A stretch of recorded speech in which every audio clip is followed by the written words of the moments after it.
नमस्कार एंड जय हिंद मित्रों।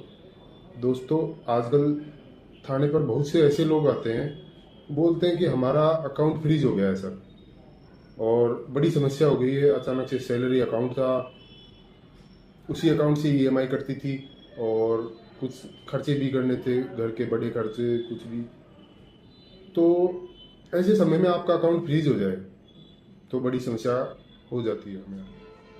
तो इससे बचने के लिए सबसे पहले तो हम ये समझते हैं कि अकाउंट फ्रीज क्यों होता है। जब भी कोई 1930 की कंप्लेंट होती है, साइबर कंप्लेंट, जैसे मेरे साथ कोई साइबर फ्रॉड हो गया 10,000 रुपये का, मेरे पैसे गए किसी दूसरे अकाउंट में, दूसरे से तीसरे में, तीसरे से चौथे में, जहाँ जहाँ वो पैसा जा रहा है उन सभी अकाउंट फ्रीज किए कर दिए जाएंगे, क्योंकि वो पैसा फ्रॉड का है।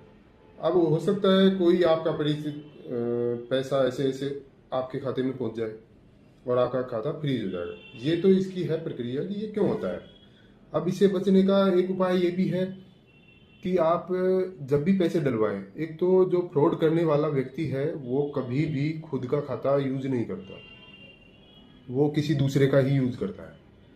तो आप ये भी एक रख सकते हैं कि जिससे भी पैसे डलवा रहे हैं, क्या वो डालने वाला खुद ही है, स्वयं व्यक्ति है, ये इंश्योर कर लें। दूसरा ये है कि आप इतनी चीज़ों का इंश्योर भी नहीं कर सकते, क्योंकि पैसा कहीं भी घूम के आपके दोस्त के से भी आपके में आ सकता है। तो आप एक दो अकाउंट रखें आप अपनी ज़िंदगी में। जैसे एक में आपके घर के बड़े खर्चे, दूसरे में आप छोटे मोटे खर्चे। एक में आप आपकी सैलरी और ईएमआई और घर के जो भी बड़े खर्चे हैं वो करें, दूसरे में जो छोटी मोटी लेन देन है वो करें। सारा पैसा सारा जो घपला है वो पैसे आने पर होता है। आपके खाते में कहीं से भी घूम फिर के वो पैसा आ गया तो गड़बड़ है।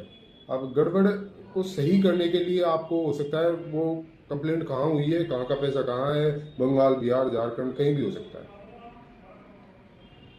तो मित्रों, इसको बचने के लिए आप ये छोटी छोटी टिप्स हैं, ये इनका उपयोग करें। जय हिंद, जय भारत।